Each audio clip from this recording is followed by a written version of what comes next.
السلام علیکم دوستو، امید کرتا ہوں آپ سب خیریت سے ہوں گے۔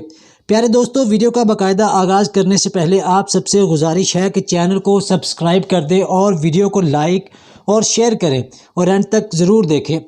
دوستو، نپولین ہل جب پہلی قید کے بعد جزیرہ ایلبا سے بھاگا تو اس کے ساتھ اس کے وفادار سپاہیوں کی ایک مختصر جماعت تھی۔ نپولین ہل کے عزائم یہ تھے کہ وہ فرانس کے تخت پر دوبارہ قبضہ کرے، مگر پہلے ہی مارکے میں اس کو فرانس کے 20,000 جوانوں کا سامنا کرنا پڑا۔ نپولین دنیا کے انتہائی بہادر انسانوں میں سے ایک تھا، مگر اس نے ایسا نہیں کیا کہ اپنی فوجی کمی کا لحاظ نہ کرتے ہوئے حریف سے ٹکرا جائے۔ جب دونوں فریق آمنے سامنے ہوئے تو وہ اکیلا بالکل غیر مسلح حالت میں اپنی جماعت سے نکلا اور نہایت اطمینان کے ساتھ طریق مخالف کی صفوں کے سامنے جا کر کھڑا ہو گیا۔ اس نے اپنے کوٹ کے بٹن کھولے اور اپنے سینے کو ننگا کر دیا۔ اس کے بعد جذباتی انداز میں اپنے مخالف سپاہیوں سے، جن میں سے اکثر اس کے ماتحت رہ چکے تھے، خطاب کر کے بولا، تم میں سے کون وہ سپاہی ہے جو اپنے باپ کے ننگے سینے پر فائر کرنے کو تیار ہو؟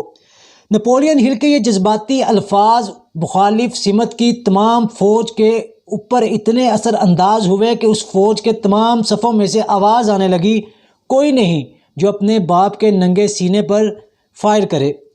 دوستو، نپولین ہل کی آوازیں بلند ہونے لگیں۔ تمام سپاہی مخالف جماعت کو چھوڑ کر نپولین کے جھنڈے کے نیچے آ گئے۔ نتیجہ ظاہر ہے، نپولین اپنی بے سر و سامانی کے باوجود فاتح ہوا۔ اس نے ملک فرانس کے تخت پر دوبارہ قبضہ کر لیا۔ حالانکہ اس وقت وہ جس بے سر و سامانی کی حالت میں تھا، اس کے ساتھ اگر وہ فرانس کی فوجوں سے لڑ جاتا تو میدان جنگ میں شاید اس کی لاش تڑپتی ہوئی نظر آتی۔ پیارے دوستو، آدمی کے پاس کتنا ہی ساز و سامان ہو، لیکن خطرہ پیش آنے کی صورت میں اگر وہ گھبرا اٹھے تو اس کے اعصاب جواب دے جائیں گے۔ وہ اس قابل نہیں رہے گا کہ صورتحال کے بارے میں سوچ اور مقابلے کے لیے اپنا منصوبہ بنائے۔ اس کے برعکس اگر وہ خطرے کے وقت اپنے ذہن کو حاضر رکھے تو بہت جلد ایسا ہوگا کہ وہ خطرے کی اصل نوعیت کو سمجھ لے اور اپنے ممکن ذرائع کو بروئے کار لا کر استعمال کر کے کامیاب ہو جائے۔ تاریخ میں بار بار کم تعداد میں کم طاقت والوں نے زیادہ تعداد اور زیادہ طاقت والوں پر فتح حاصل کی ہے۔ اس کی وجہ یہ ہے کہ دشمن ہمیشہ اس سے بہت کم طاقتور ہوتا ہے جتنا کہ وہ بظاہر دکھائی دیتا ہے۔